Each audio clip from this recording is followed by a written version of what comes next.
We begin this half hour with breaking news on the search for a missing sailor, with authorities a short time ago confirming they found the yacht he was travelling on.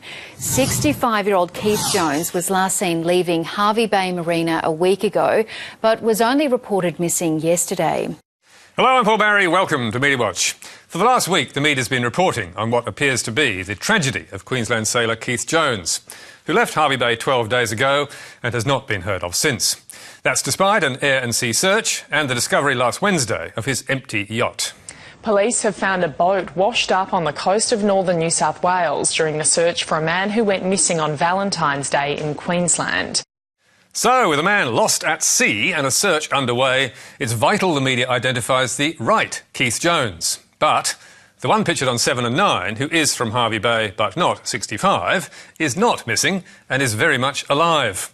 And the family of that Keith Jones was understandably furious, telling Media Watch, Keith Jones is a common name. You don't just get on Facebook and go, oh, here's a Keith Jones, it must be him. I'll just take his picture and plaster it all over the news. But, alas, that's exactly what they appear to have done, even though 7's local bulletin had the correct Keith Jones right from the start. Yet somehow the wrong photo continued to be shown, even on sunrise the next morning. So, how on earth did they screw it up? Well, 7 refused to enlighten us, but 9 admitted it was human error and told us they have apologised to Mr Jones's family. But now, let's take a trip down memory lane to examine this 60 Minutes special investigation from July 2015. Britain's biggest ever scandal is about to explode. In late 2014, a man known only as Nick sparked an ill-fated investigation by London's Metropolitan Police into claims of torture, child abuse and murder by high-ranking British politicians. They and I believe what Nick is saying is to be credible and to be true.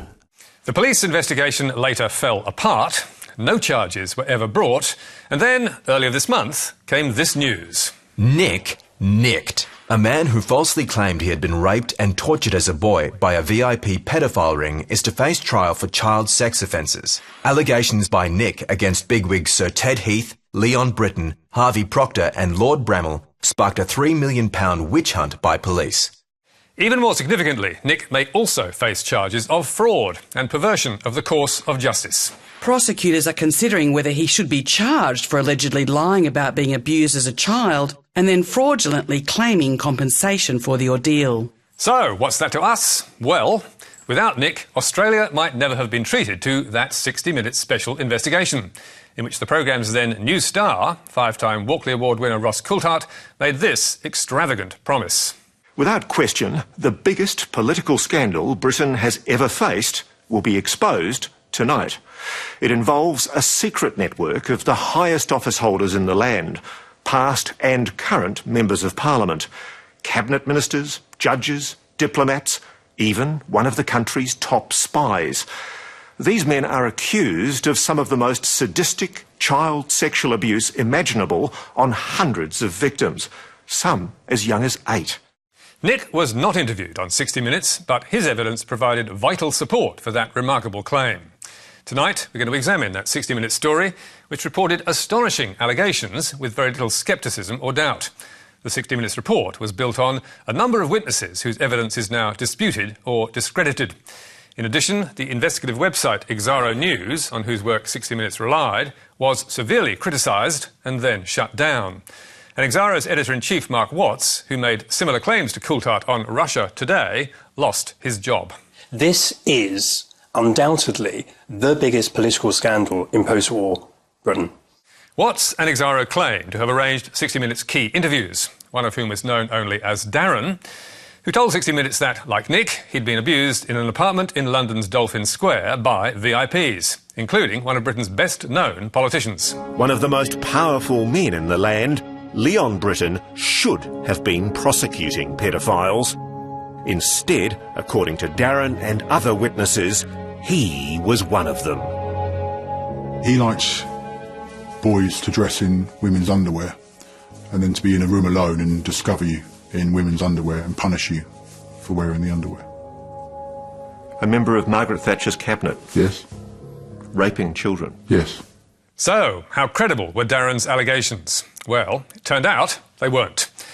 The police investigation into Dolphin Square, Operation Midland, whose lead officer had called Nick's claims credible and true, collapsed in March 2016 without bringing charges. And an official inquiry then found police had made 43 errors and fallen for false claims of abuse. The following year, the Met paid £100,000 compensation to Leon Britton's widow. But Darren's credibility was demolished long before that by this Telegraph report published 2 months after 60 Minutes went to air. And by this BBC Panorama programme a month later, which investigated Darren's past and reported... He was convicted in the 1990s of making bomb hoaxes, and he's also falsely confessed to murder and rape. 2 years ago, he sent an email to a social worker saying, "Leon Britton never abused me or anyone I know." So why name the poor man? More to the point, why rely on Darren's evidence? 60 Minutes would argue it could not have known about his history. But there were alarm bells ringing. In June 2015, for example, in the week that 60 Minutes interviewed him, it was evident from Darren's own tweets, on an account set up for him by Exaro, that he thought police did not believe him. No one is actually investigating allegations of torture and abuse at Dolphin Square. Police think I'm lying still, it's clear. I've never actually been told by anyone in the police the words, "I believe you."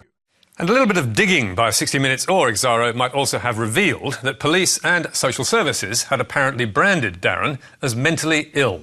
They falsely declared me as suffering from a delusional, paranoid mental health disorder. I'm still waiting for an apology from the police and from social services for falsely declaring me as mentally ill. Other tweets by Darren in early 2015 might also have raised the alarm. I am just so terrified of all police now, after witnessing one kill a girl in an abuse ritual as a child. And there was more. 5 months before 60 Minutes went to air, Darren made the extraordinary claim to Exaro that he had helped a VIP paedophile torture and kill a boy with Down syndrome by tying him to 2 vehicles and driving them apart. But, setting aside warnings that 60 Minutes might have noticed, Ross Coulthart promised at the end of his report... We'll be sure to keep you updated on the progress of the police investigation. Yet in 2.5 years, they have not done so. Even though Operation Midland collapsed, no charges were laid, compensation was paid to Lady Britton, and in 2017, Darren was charged with making false statements to the police that he'd been shot at, charges which were later dropped. And even though 60 Minutes had promised... Without question, the biggest political scandal Britain has ever faced will be exposed tonight. But the concerns do not stop there. The second key witness of 60 Minutes was Richard Kerr, another alleged victim of the VIP paedophile ring. Today, Richard Kerr is bringing us back to the place where he was taken to meet the men who ruled the country. So how do his claims stack up today? Well, there's no doubt Kerr was sexually abused as a child, but there are doubts about his story in relation to Dolphin Square, especially as told by 60 Minutes. Richard was brought here to have sex with politicians and other high-ranking members of the British establishment, including members of the House of Lords. Are any of them still in the Parliament?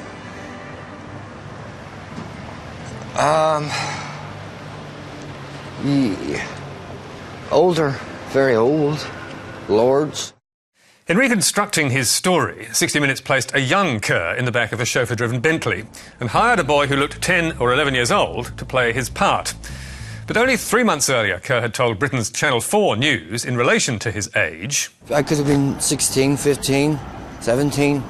So why did 60 Minutes mislead its audience by portraying him as so much younger? And how credible was Kerr's evidence on Dolphin Square?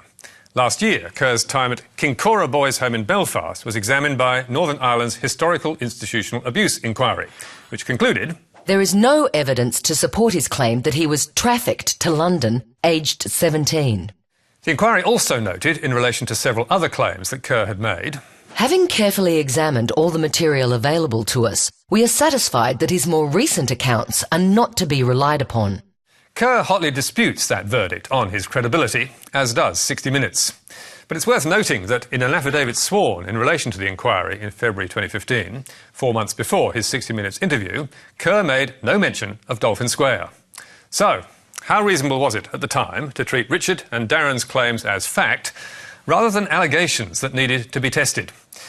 Back in 2014, when the VIP paedophile ring story first came to light and Operation Midland began, an acclaimed UK legal blogger, Matthew Scott, commented, "Nick's allegations about a paedophile and murder ring in high places, if true, are both astonishing and horrific. Aside perhaps from the mad court of dictators like Mao or Ceausescu, it is impossible to think of any modern precedent for such a thing. It would mean that for year after year, senior politicians and other public figures cast aside morality, threw caution to the winds, and, aided and abetted by others, including a doctor, kept a group of teenage and younger boys as their sexual playthings, confident in the belief that nobody would expose them. For some reason, some of them also chose to murder 2 or 3 of these boys in front of witnesses. The reasons to doubt the existence of such a ring are legion." They were indeed, yet little or no doubt was expressed by 60 Minutes or Ross Coulthart, who told one British MP, Zach Goldsmith, "If it's true, and the evidence suggests that it is, this is, isn't it, the biggest political scandal in British history?" I think that's right. But the lurid allegations of murder, rape and torture by a VIP paedophile ring were not true, or at least police found no evidence to support them, and there was no scandal. So, what do 60 Minutes and Ross Coulthart have to say? Well, they declined to answer 16 detailed questions about their report, but replied with this general statement. Nine has major concerns that there are both fundamental misrepresentations and false assumptions at the heart of Media Watch's inquiries into this story. Contrary to your false assertions, Nick was not a source or a key witness for our story in any way whatsoever, and no allegation in our story came from him. Well, we say again, without Nick, there would have been no Operation Midland, and police would never have described the VIP paedophile story as credible and true. 60 Minutes also says it did not just rely on Exaro News, and it tested allegations with police wherever it could. We made extensive inquiries and believe the story was an important and newsworthy one. We note also that the investigations are by no means over. Many of the allegations raised by these witnesses are still under investigation by the ongoing IICSA, the Independent Inquiry into Child Sexual Abuse. Now, we're not suggesting for a moment this story should not have been reported, but we are concerned about the manner in which it was done, acting as judge and jury without presenting sufficient challenge to the claims. In our view, this was not 60 Minutes or Ross Coulthart's finest hour, and we believe it's time they updated their audience to tell them that the story has fallen apart.